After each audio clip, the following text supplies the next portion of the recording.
Morning, everyone. So a presentation on SSL TLS. I accept this is probably slightly to the side of the big data, the theme for, for this presentation, but it's something that's close to my heart because I've worked in, my history before this role was working in a few security operation environments.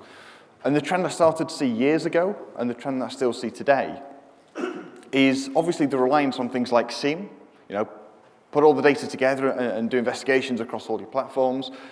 But also as we're going towards data lakes, data warehouses, anything that's collating data, what I'm seeing is definitely a movement where the security guys still know about the value of visibility and encryption, but maybe some of the other people in the organization have kind of missed this or forgot that, and there's a bit of a blind spot because they're not aware really what's happening with the data.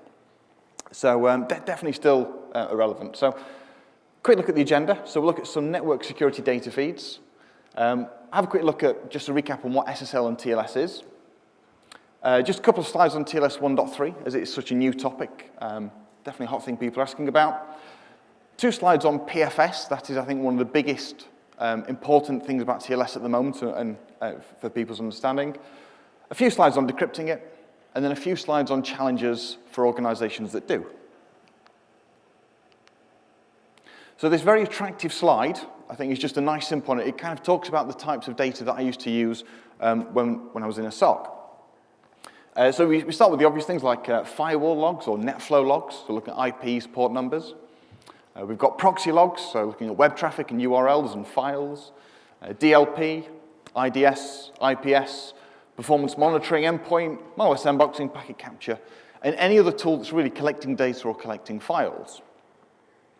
But let's have a look at which of those tools are impacted by SSL or encryption on the network. Pretty much all of them. Obviously things like NetFlow, because we're looking at IP or port number, they're not looking inside the payload of the traffic. So for them it's quite an easy job.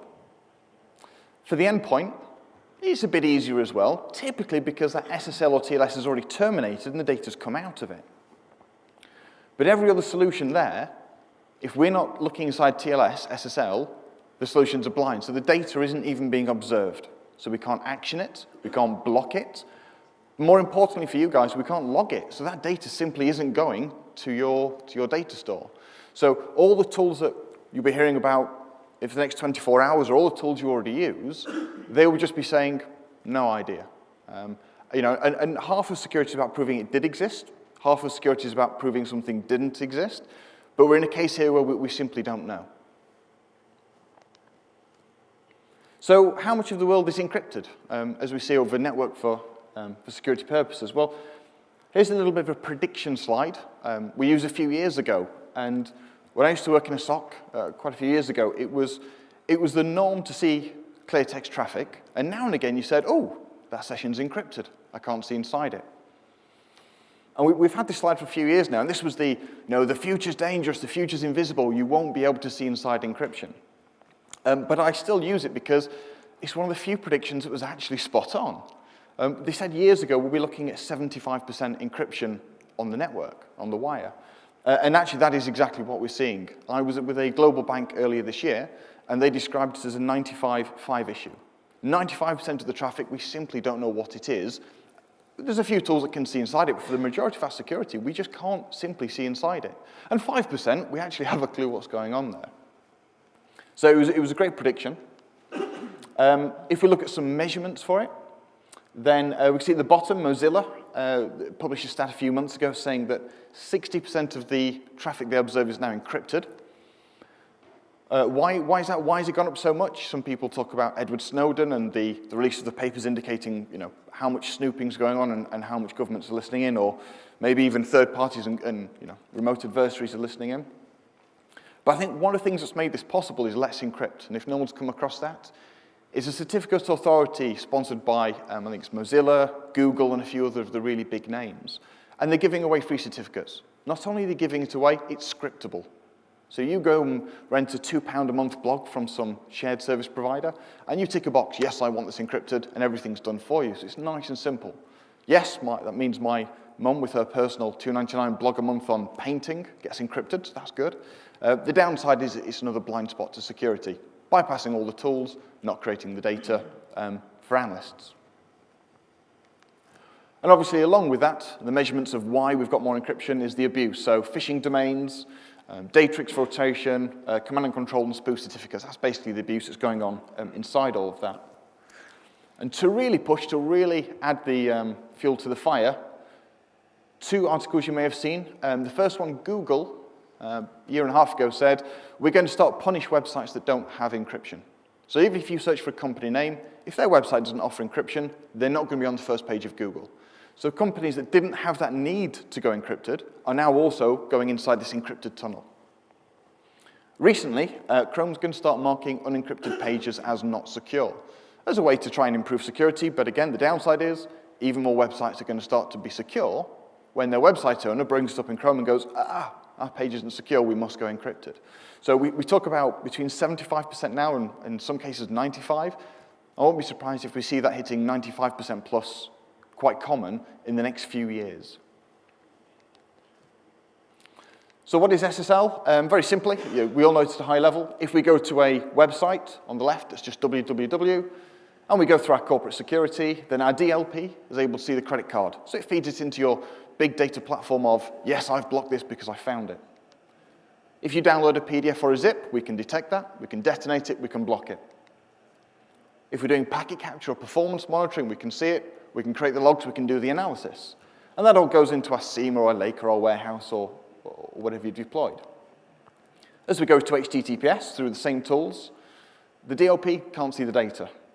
Sandbox can't see the files, and the packet capture can't extract any intelligence or any information from that. So how are we going to fix that? So this is really the kind of solution, the kind of topology that I talk about with clients, and that's decrypting SSL, but the proper way of doing it. So here, we have the same client using HTTPS, going through the same security stack, but actually, even though they're transmitting clear text, encrypted data, we can decrypt it for the DLP, which is able to do its job, and for the sandbox, and for the packet capture. The upside of that is, after we re-encrypt it and send it to the internet, where we've honored the client handshake, we've stuck to the same secure negotiation, the same Cipher-Suite, but the real value is, we can still push all that data and give value back to the end user, whether that's a CISO, whether that's a security analyst, or whether that's a researcher. So what is SSL TLS? So just a few seconds recap.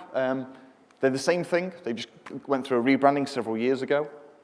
A bit of a timeline here showing you all the different stages. So we can see TLS 1.3, the newest one at the bottom. And we can see when they were depracted, when they were taken out of service. I've put a small skull next to TLS 1.0 because I don't think it's officially depracted, but a lot of sites are trying to move away from it. So just a bit of a history.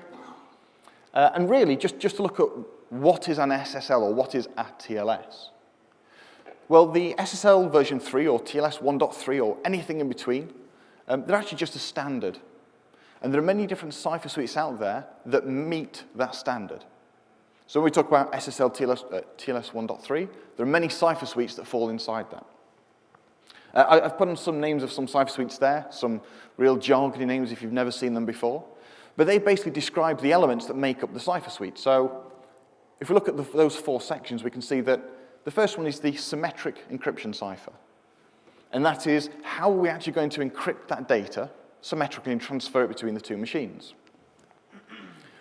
Okay, well, we've decided how we're going to encrypt it, but how do we know what password to use on both sides, or which key? So for that, we have key exchange.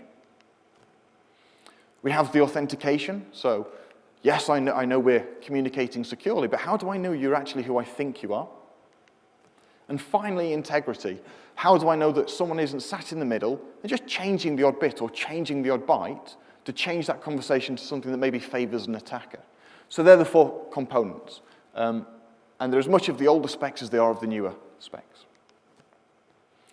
So a quick look at TLS 1.3. So it's out now. Had a failed start in 2017 through some complications with what we can call middleware boxes, but not going to go into that today.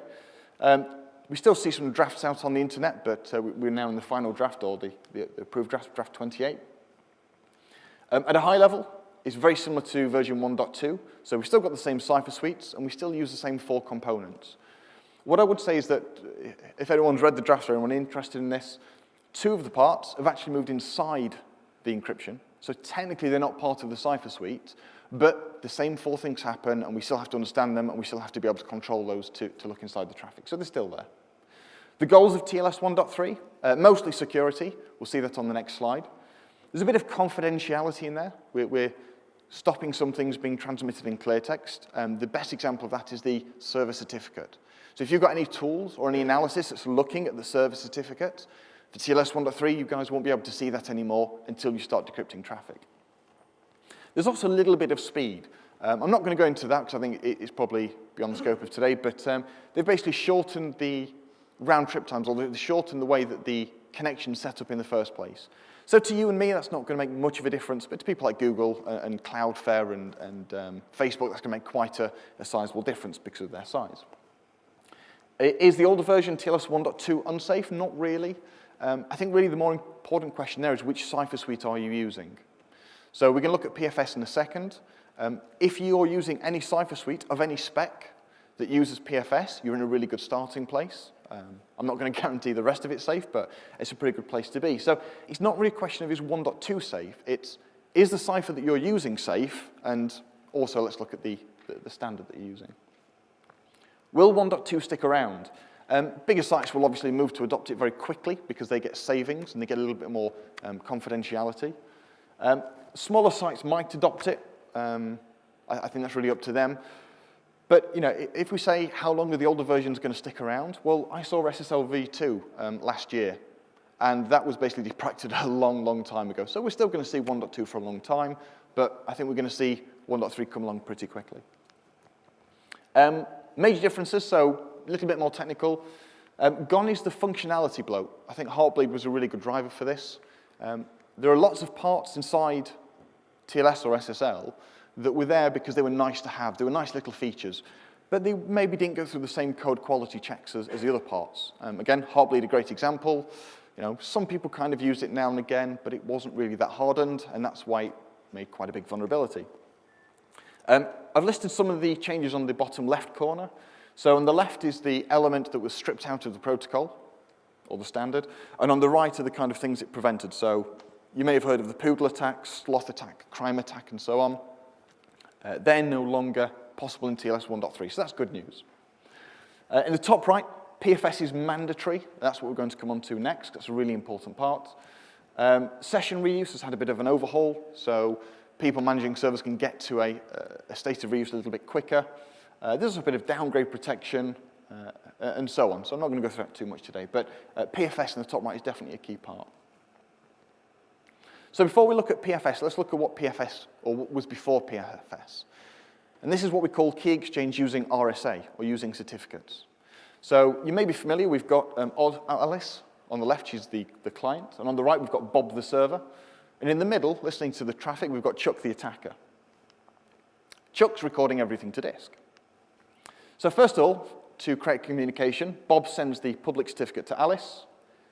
Alice picks a password or a key, encrypts it and sends it back. Bob, using the private key, if you've ever come across keys and cert pairs, and can extract that key chosen by Alice, so this 0F8. And with that, because they've got the same key to encrypt with, we can do nice, fast encryption, and everything's good. The problem is, 2 years later, when that web server is compromised, and that could be Heartbleed, or that could be through a normal type of exploit, the key is stolen, and Chuck the attacker gets a copy of the private key. Chuck can then apply that key to all the recordings and break out that traffic. So the traffic might have been safe on the day, but it wasn't safe tomorrow, or next week, or next year. And I think this is one of the things mentioned in the Edward Snowden papers, that it was suggested that certain people were recording traffic and then breaking into it 5 years later. So it was safe today, but not safe in the future. So that's why PFS came out. I've said 2011, that's when Google first started using it, mainstream. I think they were one of the first biggest adopters on the internet. But really, it was designed in 1990. It was called the Station-Station Protocol. I think it was a military thing. And basically, here's how it works. I'm going to use paint colors, and I'll explain why at the end.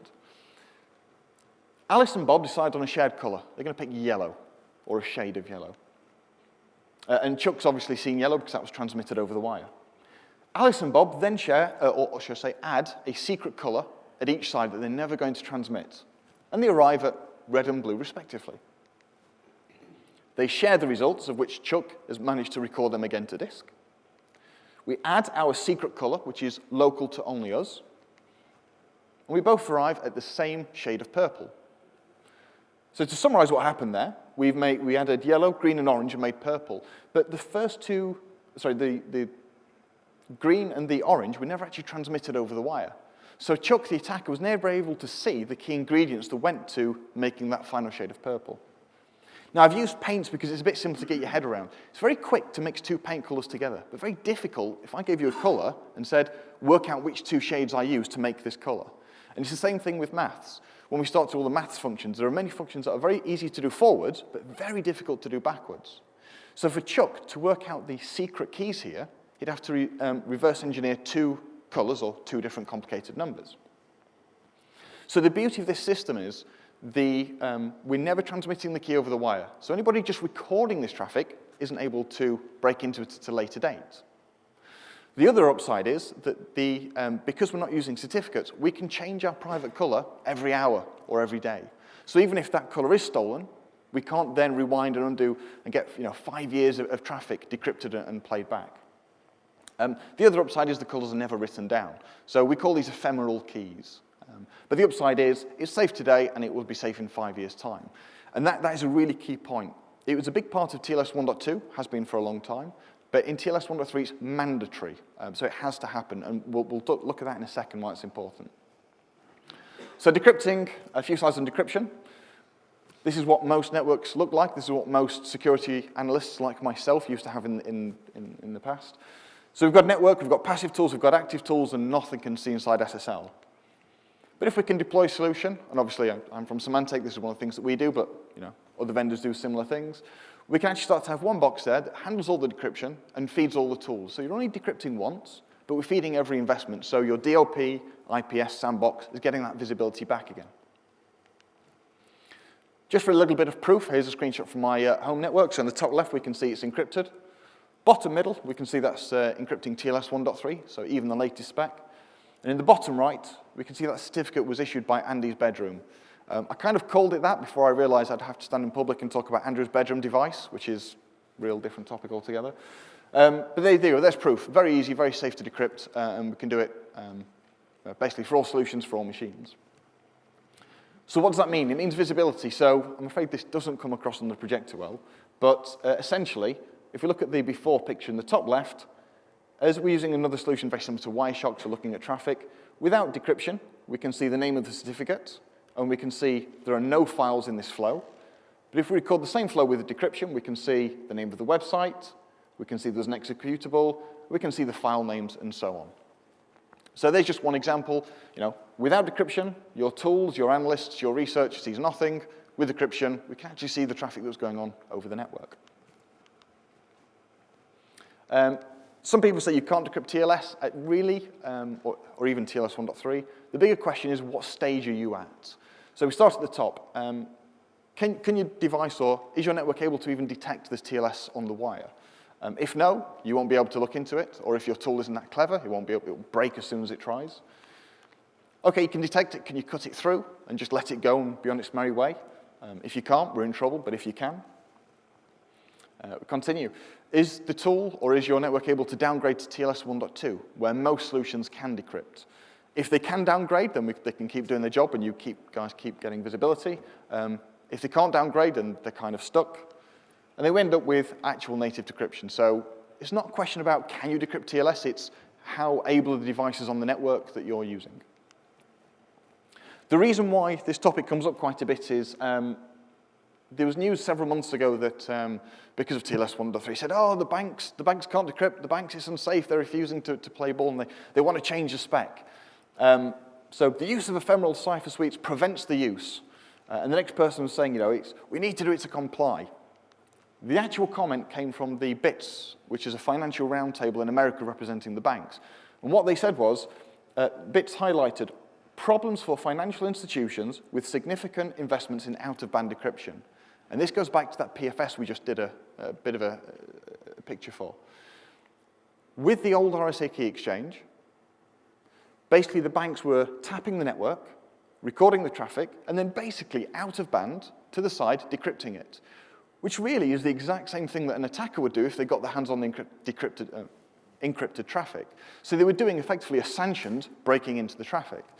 With PFS, it doesn't let you do that. Because of this whole paint color scheme, you have to be in line if you ever want to see inside that traffic. Well, that means adding new devices in line, which is, I can accept that's network complexity. That's another, maybe a single point of failure. That's network design. They may think that means introducing latency. So I can understand why the banks don't want to do it. They've invested in doing it a different way. But that's really where the entire news article came from. So it is possible, it is fast, it is safe, but some people have invested in doing it differently, and they've got a bit of a headache. So do feel bad for them, but unfortunately, that's the way it is. So we've talked about all the good stuff. Let's have a few look at a few slides talking about the problems with decrypting. So again, on the TLS 1.3 front, some people have said, well, it's not safe to decrypt. It's being made really hard, so you can't decrypt it. I'm going to point back to a report by the US CERT that was released last year, and it talked about decrypting TLS 1.2. And it was a research paper sponsored by people like University of Michigan, Mozilla, Cloudflare, Google, many of the universities. And it got so much attention and so much respect, it was published by Department of Homeland Security and the US CERT. And basically what they said was, the default settings for 11 of the 12 Middleboxes we evaluated exposed connections to known attacks, and 5 introduced severe vulnerabilities. So even TLS 1.2 that's been around for many, many years, many vendors are out there doing it badly. So it's not a problem with the protocol. If you're doing it right, everything's good. So I just like to point back to that just for a frame of reference. There's another way that some people have tried doing this. It's called the sandwich approach. And I like to highlight this. This is just good for understanding web traffic, really, and things like proxies and the way they do stuff. So in a good world, when everything's happy with the sandwich approach, client sends a request that's encrypted and has cookies and session IDs in. And as it decrypts it, we might change the port to port 80 from 443, and we add an extra cookie or an extra header saying, you've been decrypted. We send it to the proxy, and the proxy clones the request. As the proxy sends it out, the re-encrypting device says, you've been decrypted. I'm going to re-encrypt you and move you back to port 443 potentially and send you off to the internet. Where?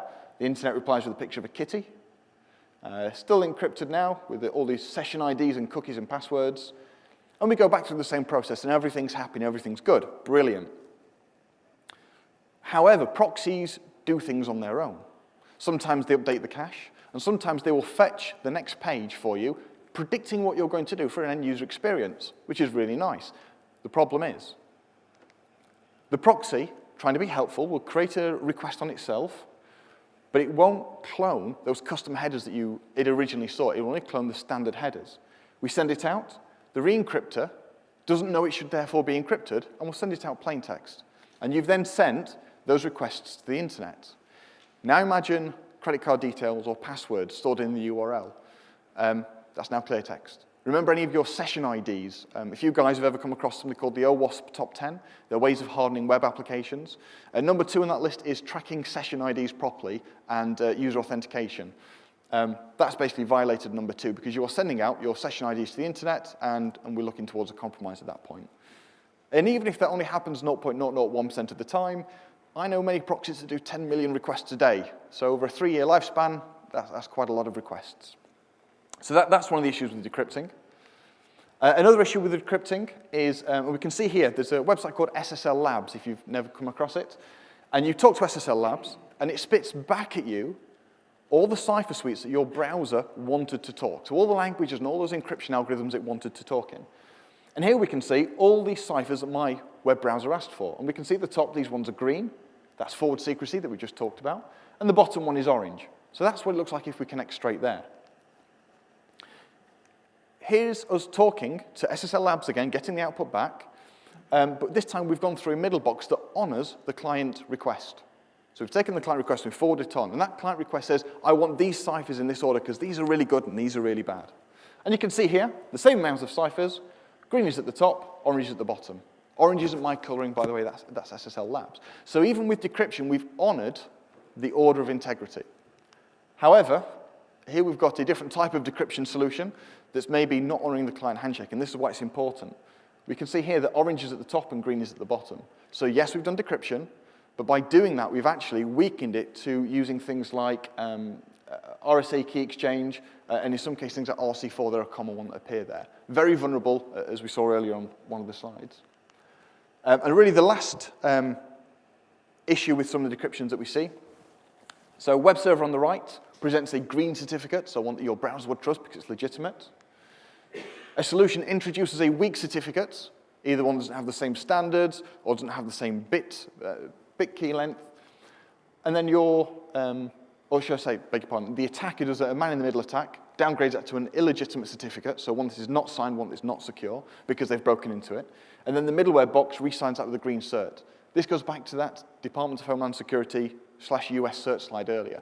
Boxes were found to be doing this. So your end user says, oh, I've got a green bar, I've got a green URL address bar in the browser, everything's good, I'm still encrypted, everything's safe. And actually, a man-in-the-middle has taken place, but insecurely, that's been kind of covered up.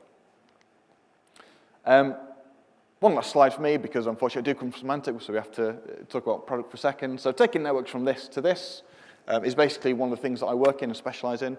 I don't know if there's time for questions, but if you guys have got anything, come say hello afterwards, whether that's research or SSL or solution-based. But basically, we work with the SSL visibility, which is FIPS, common criteria, hardened, line speed, and so on, and the kind of solutions that we work with. So if you guys do any research on that, looking at security logs or ingesting feeds for big data, and have a problem with encryption blind spots, this is kind of where we play. So with that, thank you very much for your time. And thank you very much, Andy. That was great. We do have one question from the internet. Okay. An individual by the name of Bill Buchanan. Does TLS 1.3 provide more protection in encryption tunnels breaking? So to get more protection in? So the question was, does TLS 1.3 provide more protection in encryption tunnels breaking?